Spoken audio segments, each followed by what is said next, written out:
Thank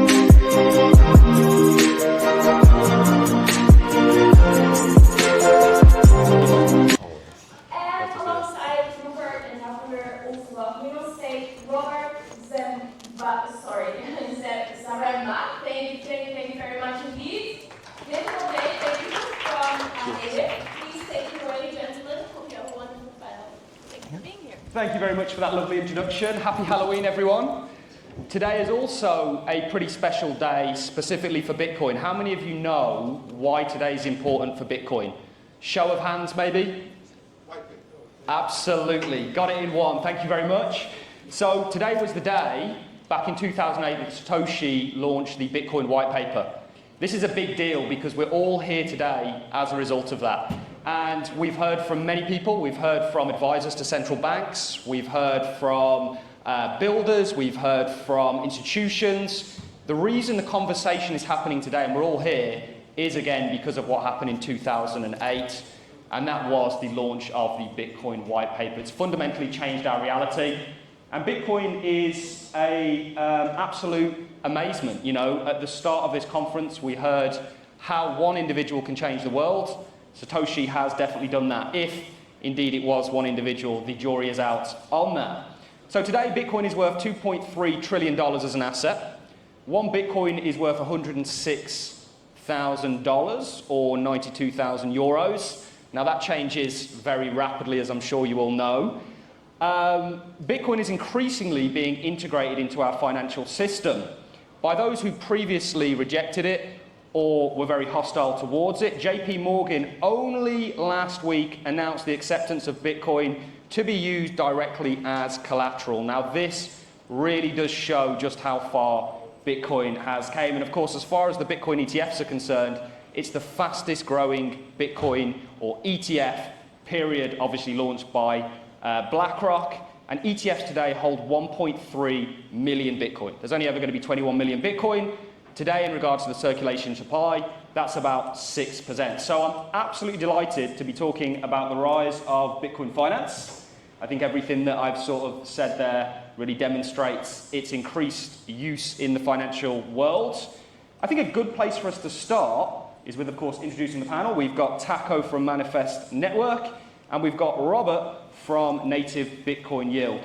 A good question to ask is all of this a good thing, the financialization of Bitcoin? Robert? Yes, I mean, the thing that we need to realize that so far we didn't succeed actually using Bitcoin in DeFi. We are far from there, even though Bitcoin has the biggest, the largest adoption in terms of the mind share, people owning it. Yes, if you go to a street, everyone knows about Bitcoin. Yes, so the recognition, yes, goes beyond anything else. And obviously we have seen, yes, a lot of adoption in, I would say, centralized finance. On the DeFi side, we don't see that much. There is, I mean, depending on the calculations, roughly recently I was seeing a very good report, only 1.1% of Bitcoin is used in DeFi. Wow. That's nothing. 1.1% is really nothing, right? And if you want to take it into the picture as like, what's Bitcoin? Why people owning Bitcoin? Yes, some people and Bitcoin maxis or miners, some miners, yes, they believe in the vision. Actually, those people, they represent the majority, right? Of the vision of this world where there is no a single entity controlling the asset, the supply, and the whole vision of Bitcoin being that store of value alternative asset that is actually digital and protected by cryptography. And obviously, we have the very angry Wall Street that is tapping on it and using it for their own speculation, portfolio management, and trying to use it in the capital market. It's still being used in a way.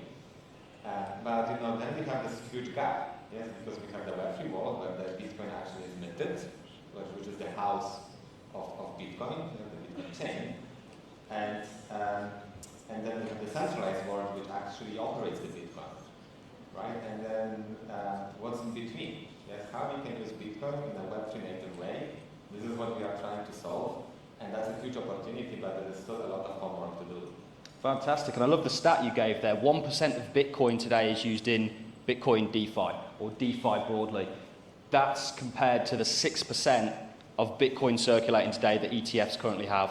So the kind of on-chain, yeah. It's actually also worth to put it into the numbers. So that 1% represents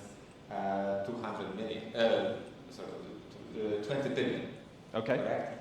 $20 billion. So it's actually, in dollar terms, it's a huge number, right?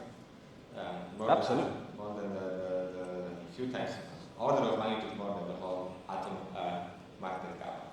Okay, yeah. So it really helps to put that in perspective. It's not a small amount of money, but in comparison, if we're dealing with percentages, yeah, that really does help. And Taco, do you think this is all a good thing, the kind of institutional embrace, the financialization of Bitcoin by institutions? So one of the biggest things that the misconception is that as soon as banks announce that they're participating, like that's their first day buying, that's when they finally publicly announce that they have. JP Morgan is a great example where they've been providing both education and use cases, data points for their traders, for everything along the lines. But there was a point when JP Morgan was building 7 different chains at once. Correct. Because they didn't know how regulations were going to go under the last US administration. So they were trying to figure out how to make a product that could fit into anything. So it's not that these banks and institutions are just now getting into it. Now they're just publicly doing it. So when people see that these large banks are getting into it and publicly announcing it, and they're like, well, why isn't my bag moving? Why isn't price, going sky high? It's because they're already involved, and have been for years. So these people aren't dumb, they hedge against anything and everything. So we've seen a big push now, though, with different financial instruments, which can be a little bit worrisome in some regards, as we've seen before financial instruments that are amazing get mixed in with toxic debt. And unfortunately, that's sort of where we're coming back to that, where this entire ecosystem that we're part of, that we're building, or that, inspired us in some way, is now sort of being taken back in a way by financial institutions, because they're figuring out a way how they can use it to control the numbers again. And so they can make other things look good by taking what, we've made great. And so, and that's from everyone in every ecosystem, not just Bitcoin. And so Bitcoin as a DeFi product, we've seen shift. There is no native DeFi on Bitcoin. That's not what it's made for. Yep. And unfortunately, it's shifted from being a peer-to-peer financial system that, was really expanded upon, like, by Silk Road. Okay. Let's just say it. That's what made Bitcoin. I have a younger brother who still has like 6 Bitcoin locked on a phone that he bought for Silk Road, that he's like, I don't know how to ever get back into this, but I know it's here and I'm gonna just keep it. And I'm like, I love you so much. Yeah.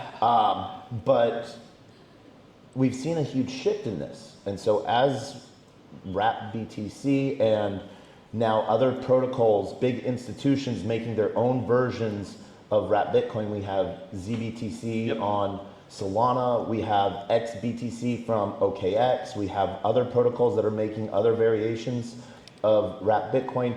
We've seen how permissionless liquidity pools pushed forward by like Shapeshift for people to be able to not only have, use their Bitcoin to enter into DeFi and EVM networks and other chains, and how we've seen Thor chain really sort of push some really cool technology pieces. Not many people are spending sats these days. Yep. They collect them, or they try to, and so they figure out different ways to do that with DeFi. And you mentioned the good with the bad. Why do you think we're seeing this explosion in regards to Bitcoin finance? To throw that back at you, is it because Bitcoin is just simply a better asset? Why do you think we're seeing this kind of real embrace of Bitcoin in the financial world? It's the only thing that so far is so big that people don't think it will take a lot for it to fail, that some regulatory clarity could be made around it. And so because it was shored up so much on first principles, that the idea that no one person, no centralized authority could actually control it, that it would give stability to something. And so the idea of that Bitcoin moves, one sat is supposed to always equal one sat. You know, we've seen a lot of things change in that. And right now we're seeing a lot between Bitcoin Core change and, you know, the amazing people over at Ocean Pool, trying to strip away like inscriptions. This is the thing though, every new generation wants to make the new thing that they're using different, fit them. Rather than, and that's one of the scary things to me is like, there's that whole ship building process. If you change every board on a ship, is it still the same ship that launched? Will Bitcoin still have the same protections if it gets changed too much? And I do definitely want to come onto that. You know, we're going to talk today, obviously it's the day of the release of the white paper. There was a vision of a peer-to-peer currency, and we're going to get to whether that vision is still being followed or whether it's maybe drifted off. Before we do that, Robert, I want to come over to you. How are you enabling Bitcoin finance with what you're doing over at Native Bitcoin Yield Hub? Yeah, absolutely. So one reason that we didn't see the explosion, as I was referring to your previous question, we didn't see explosion of Bitcoin in DeFi was the problem of an access. Yes. You can easily buy Bitcoin on an exchange, right? And then you withdraw it to your own private wallet. But doing it in a DeFi world, it's not that easy. So, like from historical reason, if you see by the way how the things evolved, you know, Cosmos and Internet of blockchains, yes, was all around this, you know, IBC, secure, control secure, Web3 native interoperability. Yes, Ethereum got their own world with, you know, a blockchain where you can mint your own new assets. And then recently, yes, we see a lot of explosion in the stable coins, right? Because this is what everyone understands, right? When you go and check your wallet, you rather probably want to see like in the dollar terms rather than, I don't know, like ETH terms or Atom terms, right? Like 99% of the people will basically, you know, I mean, you can have also, you can see it in Bitcoin terms, right? But 99.9% of the people use dollar terms for that, right? So we are thinking in that way, and Bitcoin is, you know, like a kind of a storage of a value. And so those are the three reasons, right? Like we didn't have a good access to Bitcoin, how we can use it in a Web3 native way in a DeFi, and the ecosystem, yes, that was adopting the local coins, right? Ethereum, the ETH, and, you know, everything that was happening with Ethereum, Solana Sol, meme coins, and blah blah blah, right? So the DGen narrative is a little bit different than the Bitcoin narrative. Yes, we need to understand that. However, what's important, the opportunity is huge, because as you had said, right, the growth, the mindset is there, but actually I want to say that, you know, you were referring to this, you know, centralized finance, that, you know, this is a threat. I see it as actually as an opportunity, because this grows the adoption, this grows the possibilities. It also opens more how we can leverage that opportunity, that recognition in a DeFi. Yes, there was, Dean and Philip from Hydro, they were presenting as how actually, you know, those DeFi protocols can compete with centralized protocols. We can offer better solution, more liquid solution with better yield. I don't need to like go through, you know, many different processes, you know, to set on some, you know, yield portfolio and then, you know, a way to offloading. I can do it with various protocols in seconds or minutes, right? And again, have a better yield. So now we are getting there, and this is what we as Native want to solve, provide the Web3 native access to Bitcoin. So far, the solutions that are out there, they are falling back to the Web2 world. Yeah? So you have your Bitcoin on the Bitcoin, and then how you can use it on, you know, the execution chain, yes, like, you know, Atom, Cosmos App Chain, Ethereum, or Solana. The only ways today that you can do it are through some federated setups. So federated means that you have some federation that is controlling the permissions. It's an authority basically, or multisig. Yeah, so this is what OKX is doing, Coinbase is doing, BitGo is doing, and so on. In both cases, this is not Web3 native, right? There is some permission setup. additional trust assumption and the control. And again, the reason that we couldn't go over that limitation was the limitation of Bitcoin. Yeah, so we took a step back and thought, okay, how we can solve it. We were working with the cryptographers from Weizmann Institute.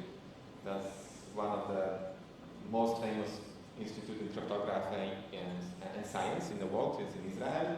Well, and those professors, they invented an extension on an MPC protocol, the S2PC-MPC, which is basically the first MPC protocol that is trustless. It means that, like in a traditional setup, when you use MPC, again, you give a control to some signers. That is, we can then discuss it. It's a separate subject. Yes, it's better than multisig, for example, better than multisig. Here is like the user is also in charge. I don't have to give up, my full the custody of the Bitcoin to someone else. So that's kind of a breakthrough.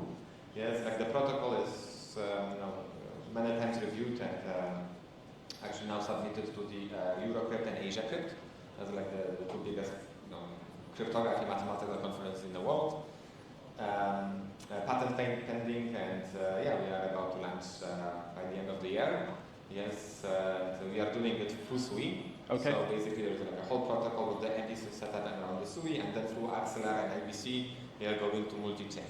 Yes, we are talking here with Agoric, with Hydro. Yes, how they can easily access with the liquidity providers, with miners, custodians. We are talking with many miners that are happy to provide anything between $1 million to 100 million, yes, to generate a yield.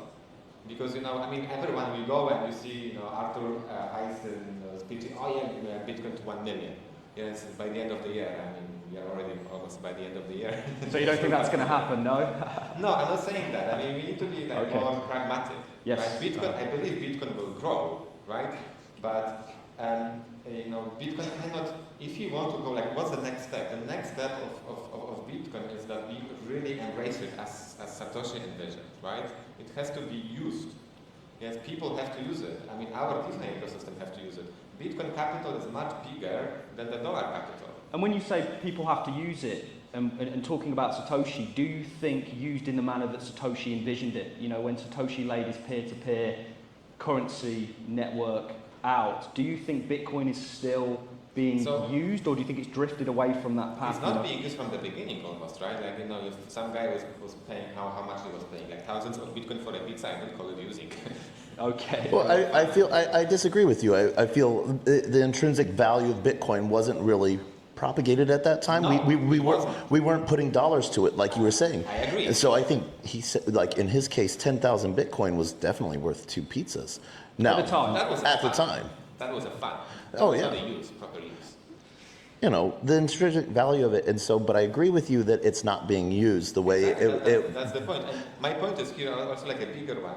Look at the portfolio, savings, right? Mm-hmm. Even you have $1, obviously you have some dollars that is in your running account, but then you try to invest it. You want to do something with it. Once you go beyond some threshold, right?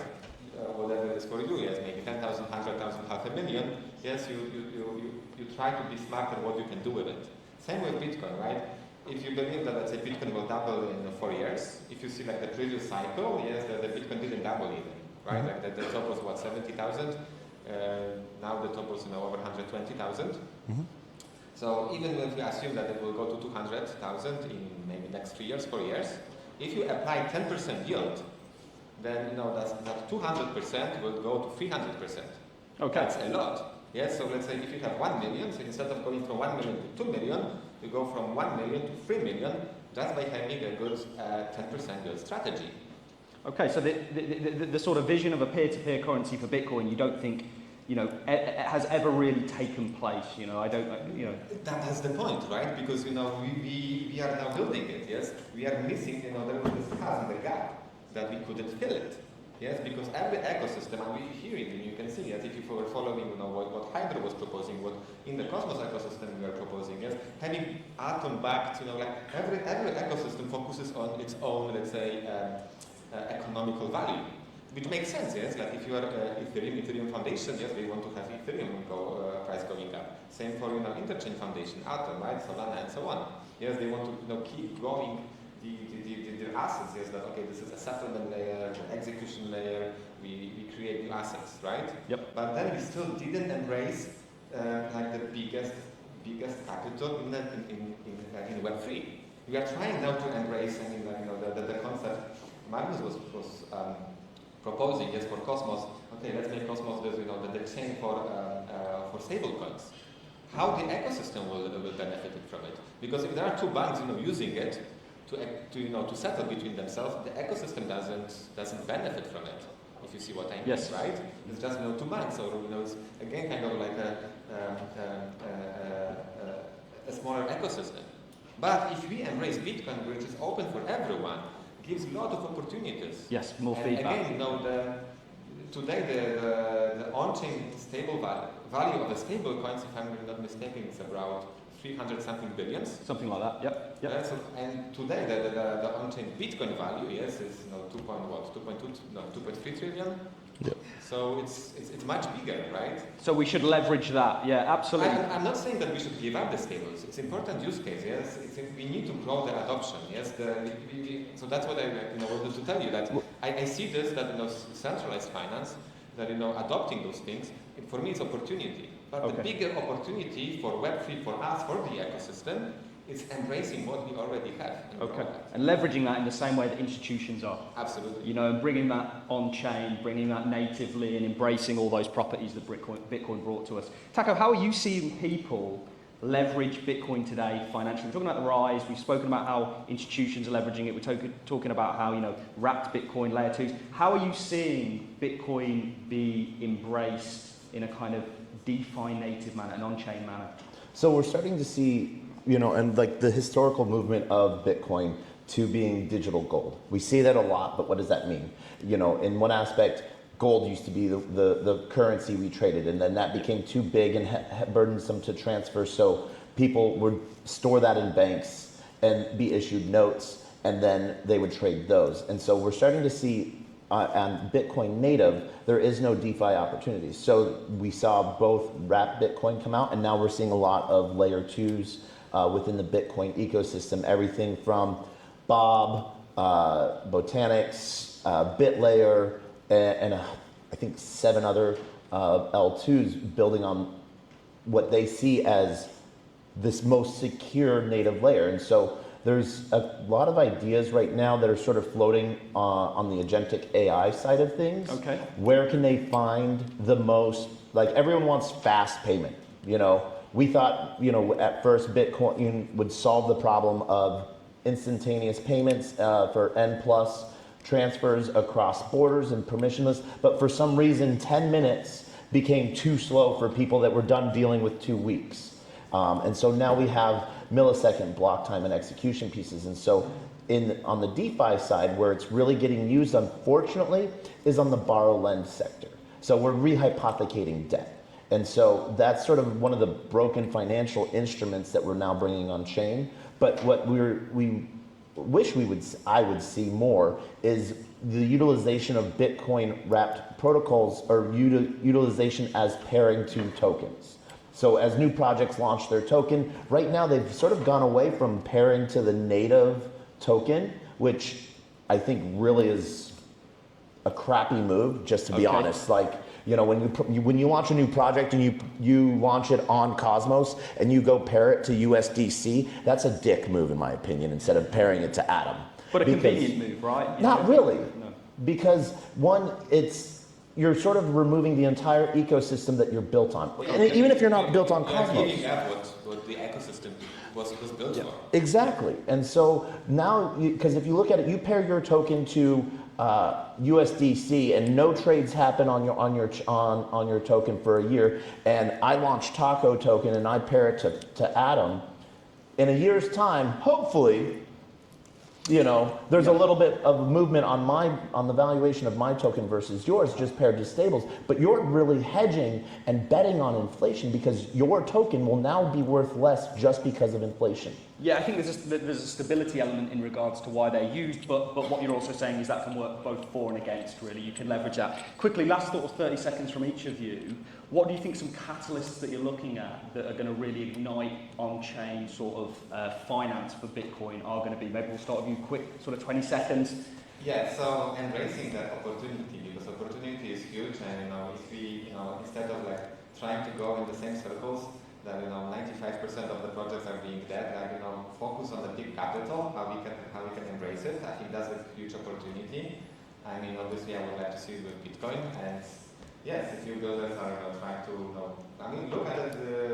If you create a good yield protocol for Bitcoin, there is $2.2 trillion that's available. Yep. And those guys, we are talking with many miners, with many actually smart capital, that they will be happy with 5%. I can give you millions in TVL if you provide a good yield. Talk to me. Okay, and Taco, very quickly, what do you think the catalyst is going to be? Further inflation, further fiat devaluation? Yes? We'll see more use on the agent side of things, especially with X402. That's base layer native stuff happening, and I know we're wrapping it up, and I want to thank everyone for being here today. Huge shout out to the entire Cosmos ecosystem. Absolutely, and shout out to the panelists. Yep. And so there's just so much opportunity. So I'm going to side note here for a second. There's so much opportunity within the entire Cosmos ecosystem that Bitcoin can just be a foundational footnote, that there is something backing something in it as a proof of work.